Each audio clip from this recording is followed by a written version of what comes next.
tout le monde, Sipa Alaiko, donc parler, Sipa Alaiko Vady. Alaiko Sipa Alaiko Vady. Allez, téléphone. Oh Vady, oh Vady.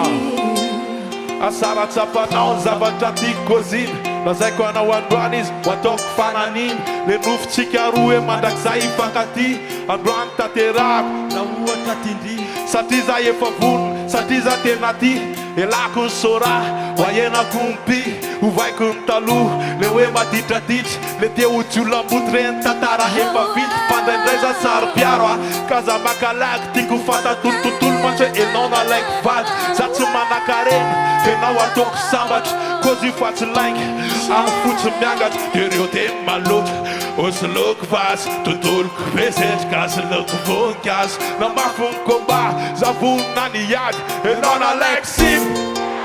Zalai fanambi, Zalai fanambi. Alaiko Sipa Alaiko Vady.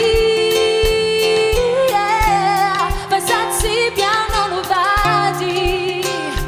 Oh Vady. Allez, allez, téléphone, allez, bas.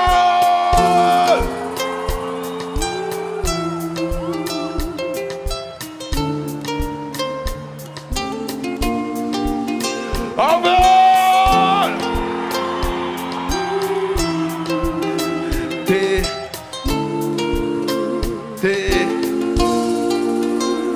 Te manomboka androany taraiky mipanenjy naniry atsika isaraky naniry atsika oreny hoe za animbanao reny laingany daholy lazay ny jolambotra milazo namanao izy de mila ronorono laza ho azy fa tsy fanao miditra amin'ny fiainan'olona aleo hitapatapa fa zenona zay teneniny ny atsika rotsoravo de avy eo izy maneniny enao reriny tiako za tsy mila mitady manomboka ny alatsinainy tsy tapitra raha tsy alahady fity mandrakizay engane tsy misy sambony volana janoary sy tapitra raha tsy desambra enao ndrenyjanako tsika iteraka rola le voaloha milay de le faharoa namafy ny komba za vonina ny ady enao nalaiko Sipa.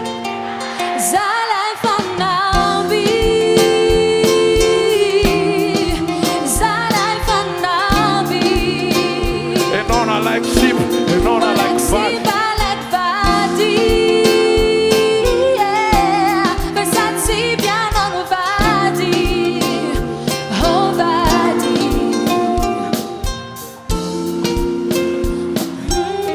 Yeah, jepa. Jepa.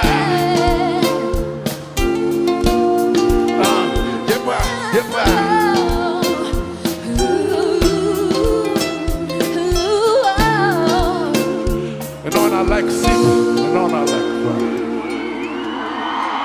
Misaotra antsika rehetra rehetra makasitraka era-po era-tsaina